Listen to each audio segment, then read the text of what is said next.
সজীব ওয়াজেদ জয়, আপনাকে আমাদের অনুষ্ঠানে স্বাগত জানাই। আপনি আমাদের শুভেচ্ছা এবং কৃতজ্ঞতা জানবেন। আমাদের সাথে আরো থাকছে বিএনপির মহাসচিব জনাব মির্জা ফখরুল ইসলাম আলমগীর রয়েছে রাজশাহী থেকে। জনাব মির্জা ফখরুল ইসলাম আলমগীর, আপনাকে স্বাগত, শুভেচ্ছা এবং অনেক কৃতজ্ঞতা আমাদের সাথে যুক্ত হওয়ার জন্য, আমাদের অনুষ্ঠানে আসার জন্য আপনাকে ধন্যবাদ। আপনাকে আন্তরিকভাবে ধন্যবাদ। আমি যে প্রশ্নটি করতে চাই সেই প্রশ্নটি হচ্ছে যে অনেকের মানে শুরুর প্রশ্নটি সেটি অনেকের প্রশ্ন। আমাদের আসলে অনেকগুলি প্রশ্ন আছে আপনার কাছে। আপনার যে প্রশ্নের জবাব আপনি যেভাবে দিতে চান সেভাবে দিবেন, না দিতে চাইলেও আমরা দিব, মানে আমরা এটা নিতে পারবো, এত অসুবিধা নাই। আমাদের প্রথম যে প্রশ্ন সেটি হচ্ছে যে আমরা দেখেছি যে 5ই আগস্টে ক্ষমতার পট পরিবর্তনের পরে শেখ হাসিনা পালিয়ে যাওয়ার পরে তিনি ভার্চুয়ালি একটি জায়গায় তার পর দিনই ভার্চুয়াল বক্তব্য দিয়েছিলেন, বিভিন্ন অনুষ্ঠানে অনলাইনে সক্রিয় থাকছেন, বক্তৃতা দিচ্ছেন। দেশের পক্ষ থেকে এই দাবি আছে তাকে দেশে আসার, দেশে ফেরা উচিত, মানে সে সময়টা কখন হতে পারে? ওনার উদ্দেশ্য হচ্ছে অতি শীঘ্রই বাংলাদেশে ফিরে যাওয়া, রাজনীতি করার জন্য তিনি চান বাংলাদেশে ফিরে যেতে। এখন যেহেতু আমাদের দলকে আবার সংগঠিত করতে হচ্ছে, এটা তিনি করছে। তিনি ভালো আছেন, তিনি এখন দিল্লিতে আছেন, আমার বোন ওনার কাছে আছেন, আমার বোন তো দিল্লিতে থাকেন। তিনি ভালো আছেন, তবে অবশ্যই ওনার খুবই মন খারাপ। তিনি খুবই দুঃখিত যে দেশের জন্য ওনার বাবা জান দিয়েছেন, আমার পুরো পরিবার জান দিয়ে হারিয়েছে। যে দেশের জন্য তিনি জেল খেটেছেন, এত পরিশ্রম করেছেন, এত উন্নয়ন করেছেন, সেই দেশের মানুষ তাকে এইভাবে অপমান করে বের করে দেবে, তাকে তার উপর আক্রমণ করতে যাবে, এটা আমরা কেউ কল্পনা করতে পারি না। এটা তো আপনার একটা তারা যে দাবি করছে যে এটা গণতান্ত্রিক আন্দোলন, এই মানুষ হত্যা করা, পুলিশের উপর হামলা করা, প্রধানমন্ত্রীর উপর হামলা করা, প্রধানমন্ত্রীর বাড়ির উপর হামলা করা, যা সবকিছু জ্বালাপোড়া করা, লুটপাট করা, এটা তো কোনো আন্দোলন না, এটা তো হচ্ছে মব, এটা তো হচ্ছে সন্ত্রাস, জঙ্গি। বর্তমানে তো আপনারা দেখতে পাচ্ছেন যে এখন তো বাংলাদেশে যেভাবে সংঘর্ষ চলছে, জ্বালাপোড়াও চলছে, তখন আপনার এটা শুরু হয়ে গেছিল এবং তারা সিদ্ধান্ত দিয়েছিল যে তারা গণভবনকে হামলা করবে। তখন আমাদের তিনি কিন্তু দেশ ছাড়তে চাননি। আমরা পরিবার থেকে তখন ওনাকে কনভিন্স করলাম যে না, এরা শুধু প্রোটেস্টার না, এরা তোমাকে হত্যা করে ফেলবে, তো তোমার দেশ ছেড়ে যেতেই হবে। সরকার পতন হওয়ার আগে থেকে আওয়ামী লীগের নেতা কর্মীর উপর বিভিন্ন জায়গায় ঢাকার বাইরে এবং ঢাকার ভিতরেও হামলা চলছিল, তাদের কয়েকজনকে হত্যা করা হয়েছে। তো এখানে যে শুধুমাত্র সরকারের দোষ দেওয়া হয়, আওয়ামী লীগের দোষ দেওয়া হয়, সেটা ঠিক না। এখন তো দেখা যাচ্ছে আওয়ামী লীগ নাই, আওয়ামী লীগ সরকার নেই, তবে নির্যাতন তো চলছে। আমাদের সকল মন্ত্রীদের বাসা জ্বালিয়ে দেওয়া হয়েছে, বঙ্গবন্ধু মিউজিয়াম পর্যন্ত জ্বালিয়ে দেওয়া হয়েছে, যেখানে জাতির জনক বঙ্গবন্ধু এবং আমার পুরো পরিবারকে হত্যা করা হয়, যেটা একটা মিউজিয়াম ছিল, সেটাকে তারা পুড়িয়ে ফেলেছে। আমাদের নেতাকর্মী কয়েকজন এমপি মারা গিয়েছেন, অনেক নেতাকর্মীকে হত্যা করা হয়েছে। আর আমি শুনতে পাচ্ছি যে হিন্দুদের উপর আক্রমণ হয়েছে, কিছু মন্দির পুড়িয়ে দেওয়া হয়েছে। তো এই সংঘর্ষ তো আগে থেকেই শুরু হয়ে গেছিল। এটা তো এখন তো আমাদের সরকারের দায়ী নেই, আমাদের আওয়ামী লীগ তো এখন আর এই সংঘর্ষের জন্য দায়ী না। দেশের জন্য এত করেছি, এই যে গত 15 বছরে আপনার জানেন আমি ডিজিটাল বাংলাদেশ বানিয়েছি, এটা আমার স্বপ্ন ছিল।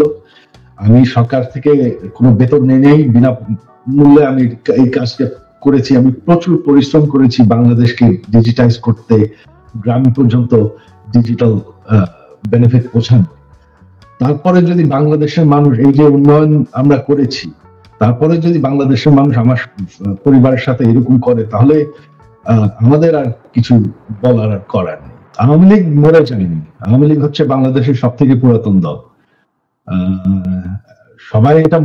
সবাই যে মনে করে যে আওয়ামী লীগের পপুলারিটি নাই, দেশে আপনার 17 কোটি মানুষ, 17 কোটি মানুষের মধ্যে এখনো আপনি যদি নিরপেক্ষ নির্বাচন হয়, আমি জানি আওয়ামী লীগ ভোটে জিতে আসবে।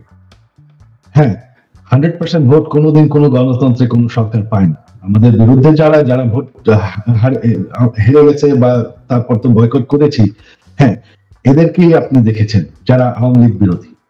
তাদেরকেই দেখা গেছে। তবে আওয়ামী লীগের যারা সমর্থক তারা কিন্তু দেশে আছে। আরেকটি ব্যাপার সেটি হচ্ছে আমার আগেকার প্রশ্নের সাথে সম্পর্কিত, যে গণ অভ্যুত্থানের মুখে শেখ হাসিনার দেশ ছেড়ে পলায়ন, আওয়ামী লীগের নিষ্ক্রিয়তা এক ধরনের, মানে আওয়ামী লীগ দেশের রাজনৈতিক প্রেক্ষাপট থেকে বাদ হয়ে গেছে। কেউ কেউ আমাদের মিডিয়ার ভাষায় কেউ কেউ বলছেন যে একটা -1 হয়ে গেছে। অন্তর্বর্তী সরকারকে নিয়ে কোনো -2 সংখ্যা কি আছে? কেন এই প্রশ্নটি উঠছে সেটিও আমি বলি, যেটা কিছুটা আপনি আগেই প্রশ্ন করেছেন যে আওয়ামী লীগ আমলে কিন্তু আমরা দেখেছিলাম যে বেগম খালেদা জিয়ার চিকিৎসার জন্য বারবার বলা হচ্ছিল, কিন্তু 3.5 মাস পরেও বেগম জিয়া এখনো দেশে আছেন, তারেক রহমান সাহেব এখনো দেশে ফিরেন নাই। তো এইটার ক্ষেত্রে কি -2 কোনো আশঙ্কা আপনাদের মধ্যে রয়েছে কিনা অন্তর্বর্তী সরকারকে নিয়ে? এই -2 তো স্টিল আপনার 111-এ, এখন আপনার এই -2 কোনো সমস্যা নেই। কারণ হচ্ছে যে আমরা আগেই বলেছি, আমি গতকাল একটা ইন্টারভিউতে বলেছি যে বিএনপিকে এখন আর কেউ মাইনাস করতে পারবে না। এক, 2 নম্বর হচ্ছে আওয়ামী লীগ যদি নিজেরা মাইনাস হয়ে গিয়ে থাকে তো সেটা তো আওয়ামী লীগ হয়েছে, কারণ সেটা দেশেই নাই, তার নেত্রী পালিয়ে গেছে। সুতরাং আপনার এই জায়গাতে তো তারা নিজেই চলে গেছে।